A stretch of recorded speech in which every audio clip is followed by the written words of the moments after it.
Everyone's existence can be described in terms of events they experience and the states that are in between those events.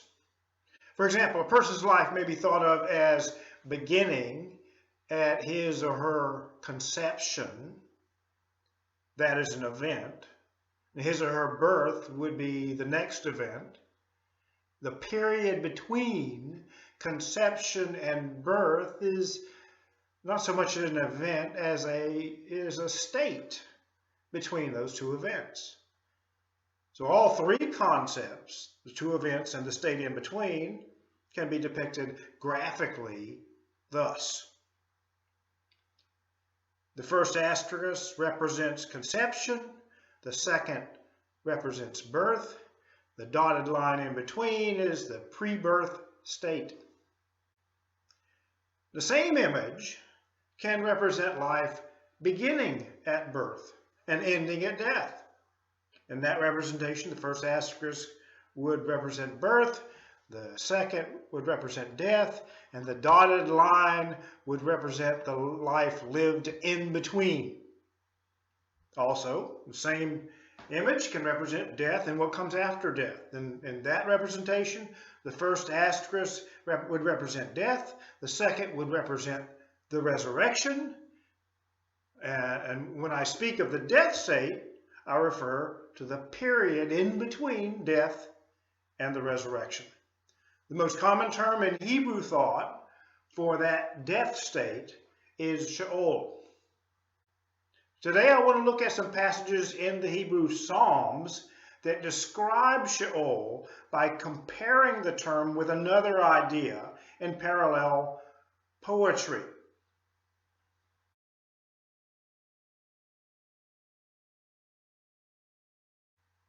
First, let's take a look at maveth. Psalm 6:5 says, "For no one remembers you in the realm of death, in Sheol, who gives you thanks." Psalm 66, verse 5. Here, David refers to the death state by simply using the word maveth, and maveth means, it corresponds to the English word death. Like the English word death, maveth can refer to the event of dying, or it can refer to the state of being dead afterward. The NAT translators made it clear in their translation here by rendering maveth as the realm of death. The assertions that David makes in this verse about the death state are not ones which are usually made in common religious thought.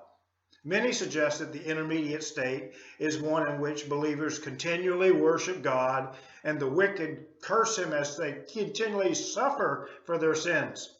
But David maintains that in the death state, no one remembers God one way or the other. Worship cannot happen in the death state.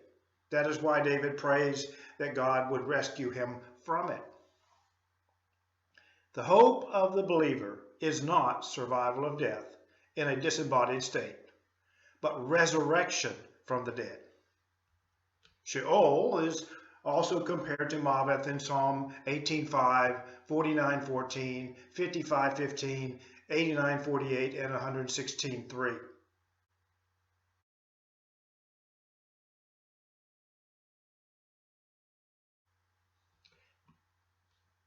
Another word that is compared with Sheol in the parallel Psalms is shachat.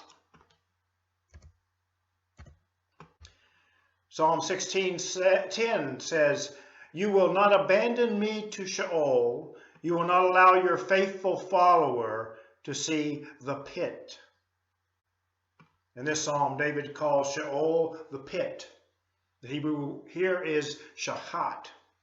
A pit is a hole in the ground, and a shachat is a hole that is either used as a trap for animals or it's used to bury something or someone who is dead.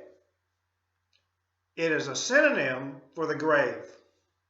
That is how David used the word in this psalm. He's declaring his trust in God to keep him from prematurely dying. Sheol is also compared to shachat in Psalm 30, verse 3. Another word that is compared in a parallel fashion in the Psalms to Sheol is damam.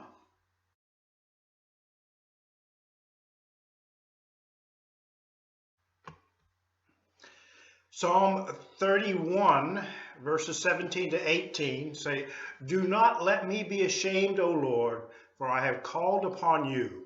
Let the wicked be ashamed. Let them be silent in the grave.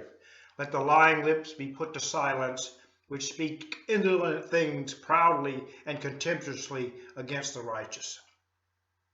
Here, Sheol, which the NKJV renders the grave, is described as a place of silence or stillness.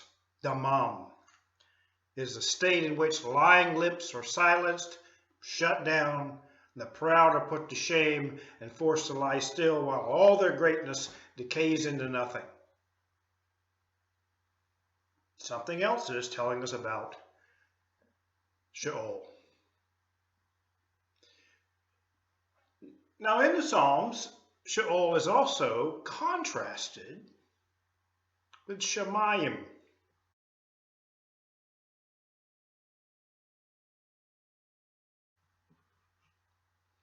Psalm 139 verse 8 says, "If I were to ascend to heaven, you would be there. If I were to sprawl out in Sheol, there you would be."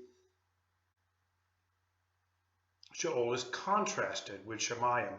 This is the word that our English versions usually render heaven. That's another interesting fact, because if you ask religious people today where they think they're going to go when they die, they are likely going to say they're going to heaven. The word Sheol in Hebrew thought represented the place or state that everyone experiences at death. And in this verse, Sheol is said to be the exact opposite of shamayim. Shamayim is high in the sky. Sheol is down low in the dirt. The point for David in Psalm 139 is that God is everywhere. But in terms of our question, the nature of the death state, the passage argues against the common assumption that any dead people fly away to heaven. We should note as well that Psalm 139:8 contains two hypothetical statements. David doesn't say that he's going to heaven. He says, "If I were to ascend to heaven." A decade ago, I wrote an article called Sheol, the Old Testament Consensus. And my conclusion in that article was that the Old Testament universally described the death state as a silent, dark state or condition in which everyone exists at death and can only live again by a resurrection from the Lord. It is always contrasted with heaven and never equated with it. It is not the hope of the saints. Rescue from it is the hope of the saints. Now, Jesus lived among people with that Old Testament worldview. When he spoke of people in the death state, like when he talked about Jairus' daughter, or when he talked about Lazarus of Bethany, both of which he had raised from the dead, he didn't say they were in heaven. He said they were sleeping, and he woke them up by raising them from the dead. Now, the good news for all of us is that is not that we will survive death or the death state. It's that we can be woken up from it as well. That's what Jesus promised us. Sheol is not something we need fear because it is a dotted line. It will be followed by an asterisk. It will be followed by an event. And that event is the resurrection unto permanent life.